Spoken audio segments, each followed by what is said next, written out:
Kita semua tahu bahwa harta SDA sumber daya alam kita yang namanya nikel dikeduk habis-habisan untuk membuat Tiongkok jadi raja baterai dunia, yang mana harta kita bisa habis tanpa memberikan keuntungan ke bangsa dan negara. Apa buktinya kalau nikel yang dikeduk itu tidak memberikan keuntungan? Buktinya kita saat ini masih cari hutangan bernegaranya. Bisik-bisik di sana-sini di warung kopi sudah jadi pembicaraan umum. Namun pejabat yang melindungi perampokan tambang nikel itu terlalu kuat. Jadi tetap saja pengadukan terjadi dan pengiriman dilakukan besar-besaran tanpa kita tahu isinya apa yang dikirim tadi. Mau litium, fero besinya, apapun yang nempel ikutan yang jauh lebih berharga dari nikel, kita tidak tahu. Orang pejabatnya semua baru semua, bernegaranya mana ngerti sih beginian. Kita ilustrasikan. Kalau Anda pedagang, Anda mau beli barang pasti semurah-murahnya. Ingat ya, Tiongkok itu platform berpikirnya adalah pedagang. Jadi kalau beli sesuatu, selain minta harga murah, pasti minta bonus yang banyak. Dalam dunia tambang, pengedukan bahan baku ada di dalamnya masih all in. Semuanya masih ada. Mulai dari barang berharga, katakanlah nikel, ada juga impuritiesnya atau barang yang tidak pure atau barang yang tidak murni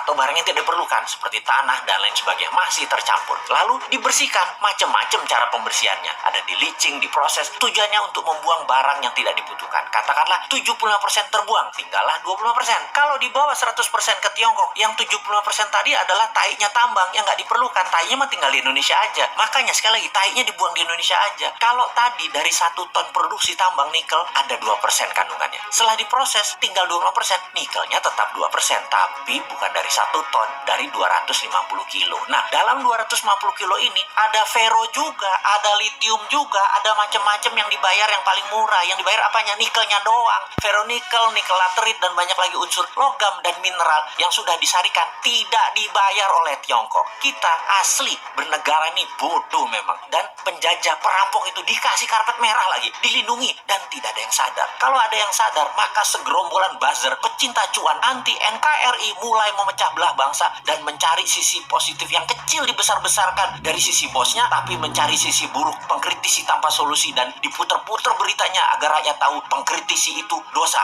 Apa yang terjadi kalau hal ini didiamkan dalam jangka pendek? Bukan dalam jangka panjang ya, pendek ya. Negara kita akan miskin, pejabatnya makin kaya, rakyat nambah lapar. Kita hanya mengingatkan arahnya nantinya. Sebagai contoh sejarah kebodohan penguasa atas kelolaan sumber daya alam, kita mau kasih ilustrasi. Ada 3 negara yang akan kita pakai jadi contoh kali ini, yaitu Nauru, Venezuela, Zimbabwe. Fosfat oil business berliannya Zimbabwe. Nauru di tahun 1980-an, negara dengan 7.000 populasi adalah negara yang sangat kaya, bahkan negara terkaya di dunia. Nauru adalah salah satu negara di selatan Pasifik. Nauru menghasilkan fosfat, bahan baku untuk pupuk. Saking kayanya, semua warganya digratiskan untuk melakukan apapun, sampai keluar negeri dibayarin pemerintah, diongkosi. Dan ada joke di sana, dolar itu hanya toilet papers. Dan ini bukan kiasan, dipakai beneran untuk ngelap pantat beneran. Lalu hasil alamnya ternyata habis 20 tahun kemudian. Dan Nauru saat ini menjadi sangat miskin ya.